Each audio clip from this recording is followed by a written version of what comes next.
Today we're going to be talking about how learning pods can help your family this school year.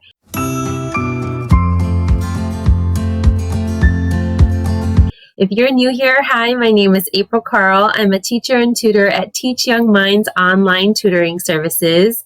It's the best place to be for educators and parents with students kindergarten through second grade.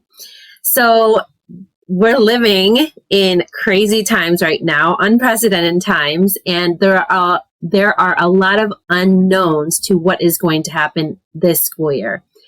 And parents have started becoming really resourceful and thinking outside of the box when it comes to making sure their kids have a solid and good education, no matter what. There's a lot of buzz going around on learning pods or pandemic pods. And this is what I'm going to talk about today and how it can possibly help you. We're going to talk about how learning pods can help you this school year. All right, so what are learning pods? Learning pods are basically parents pooling their resources, their time, and their money together to help manage the unknowns of the school year. So say, for example, you might get together with maybe 2 or 3 families, and it could look like switching and taking turns of who's going to host the learning pod. So the family can take turns having the students come in to their house and having one parent manage the virtual learning that's happening and taking place, or possibly homeschooling, creating a whole new curriculum for them. Or it could look like hiring a sitter or a tutor or teacher to help facilitate and educate the students. And I'll get to that in a second. With learning pods, it's important to look at finding families that have like-minded ideas for health, safety, and learning goals for their students. And it can look at same grade or multi-grade, depending on the family's needs. It can be created for academic purposes, social purposes, or both.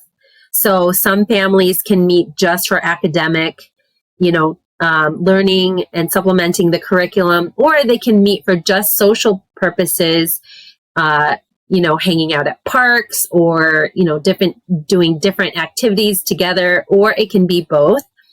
And the purpose of a pod is to keep it small to reduce the risk of spreading COVID. So small groups with less than 8 students is preferable. And every pod has a different take on what that would look like. So parents, here's one of the ways that a pod could look like. It could be parents leading a pod, like I said previously. Families take turns hosting and leading the pod at their houses. And it's best for following a school curriculum or virtual learning, because essentially the parent is just facilitating the curriculum. They're not necessarily creating new curriculum. They might be helping the students log in and log out of their virtual classroom and just make sure that students are on task. The second way a pod could be led is if the parents pull together and hire a sitter. And this is very similar to having a parent, except what if your pod has all parents working and no one can trade, really, trading time. You can't really trade time, but you can pool your resources together. So that's when you can hire a sitter to facilitate the pod, and they'd be essentially doing the same thing. Their main goal is to keep students on track and to have minimal teaching involved. The last leader that could lead a pod would be hiring a teacher or a tutor. And this is where the area of expertise is needed when it comes to planning and executing lesson plans. Teachers and tutors obviously have expertise in that. They know how to create a lesson plan that's engaging and that's effective for students, and that shows effective progress. So students require additional lessons to support and enrich curriculum.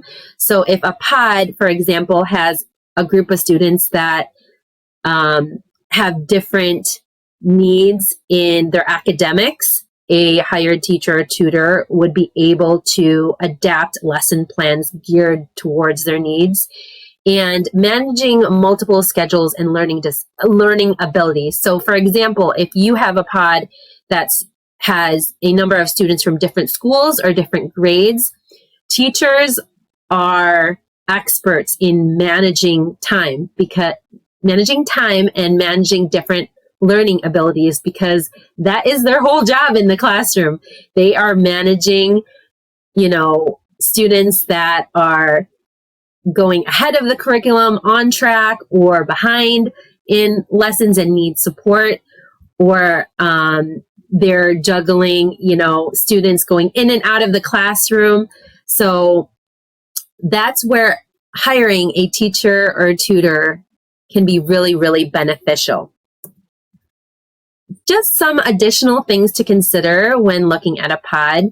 So when you're looking at creating a pod, consider surveying whether or not the safety beliefs and protocols of your family match the expectations of the pod.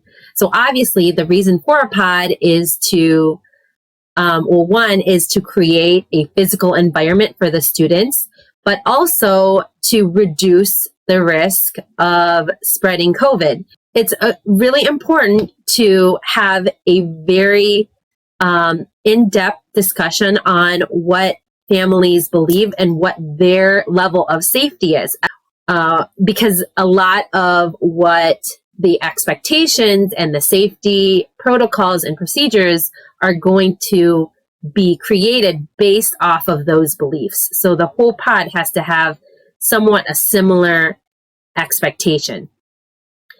What does your child need in order to be successful this school year? So discussing what exactly each child needs that school year, and depending if the teacher or the facilitator or the sitter can manage that and can help them with those goals this school year. Some pods are created when they want to leave the school entirely and set up their own curriculum themselves. And I think it's just important that if that transition were to take place, having an open discussion with your kids about leaving a school community, because there's a lot of feelings that go into that and a lot of expectations for everybody. So just making sure about talking about what it would feel like to leave that community is really important.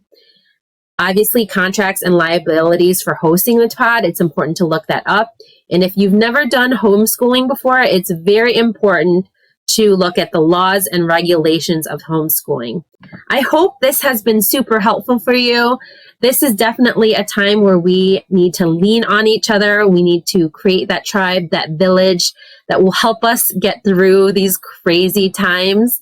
I know personally, I've reached out to my family and my friends who are in a similar situation, and just trying to create the best education for our kids. And if you have any questions when it comes to educating your child, or supplementing or enriching the activities that the school provides, I am happy to help. I offer a free 30-minute consultation that kind of assess the needs that they have, and to share with you my findings. So I hope you guys have a great, wonderful school year, and I will talk to you soon. Bye.